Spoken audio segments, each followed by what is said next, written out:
twongeye kubasuhuza abakunzi ba Gorilla TV.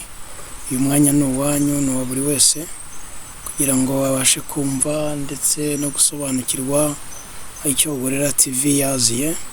Gorilla TV ni televiziyo iri ku rubuga rwa YouTube. Uyu mubona François Genimana niwe wayitangije, yitangiza ifite gahunda yo kuzamura impano, gutanga impanuro ndetse no kunyuzaho amakuru imenyesha isi n'abanyarwanda amakuru. Gorilla TV rero twifuza ko muyikunda, muyiyoboke, muyirayikinge, mujye kuri subscribe, hanyuma mujye muyidukurikira, kuko Gorilla TV ni ibice byose bigendanye n'ubukure. Buri wese twifuza ko yakwisanga kuri Gorilla TV. Gorilla TV mu rwego rwa politike naho ntago Gorilla TV yasigaye inyuma, kuko Gorilla TV yifuza kubaka ubumwe n'ubwiyunge bw'abanyarwanda ndetse igasigasira iterambere ry'abanyarwanda tugezemo. Twatangirijwe na nyakubahwa Perezida wa Repubulika Paul Kagame, umugabo rudasumbwa mu mihigo, ufite gahunda nziza kuri iki gihugu cy'u Rwanda.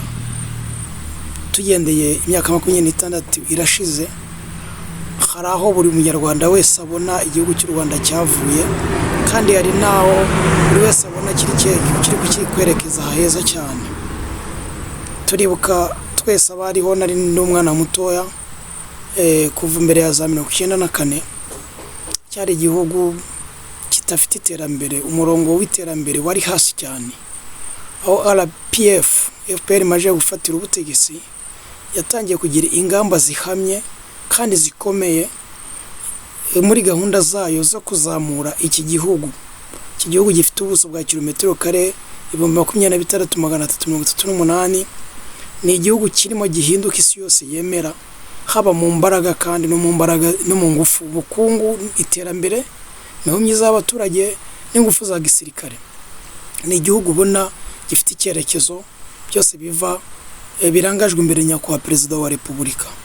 Natwe rero Gorilla TV twaje kugira ngo dushyigikire nyakubahwa Perezida wa Repubulika mu kubaka iki gihugu mu buryo bumwe cyangwa ubundi. Abanyarwanda rero n'isi muri rusange mukurikire Gorilla TV. Abashaka kuduha ibitekerezo turabyakira, abashaka kutugira inama turabakira, ndetse n'abatwongerera n'abadufasha mu bijyanye n'ubushobozi, ku buryo iyi Gorilla TV yavamo televiziyo nizo ndoto dufite. Televiziyo iri live ikora, nizo ndoto. Abo ngabo nabo ni karibu, turabakira. Turifuza igihugu giteye imbere, turifuza igihugu imibereho myiza y'abanyarwanda imeze neza. Turifuza kandi kuko buri munyarwanda hari hose amakuru yajya mugereraho igihe. Izo ni indoto za Gorilla TV, kandi mu bice byose bitandukanye, haba muri roho cyangwa se mu mwuka no mu buryo bw'umubiri, Gorilla TV hose irahagera. Gorilla TV yifuza abanyarwanda beza, basenga kandi bakora, bubaha gahunda z'igihugu.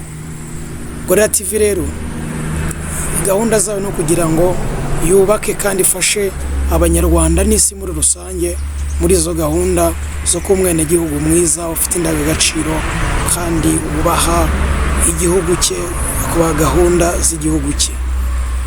Karibu kuri channel ya Gorilla TV YouTube. Ciao.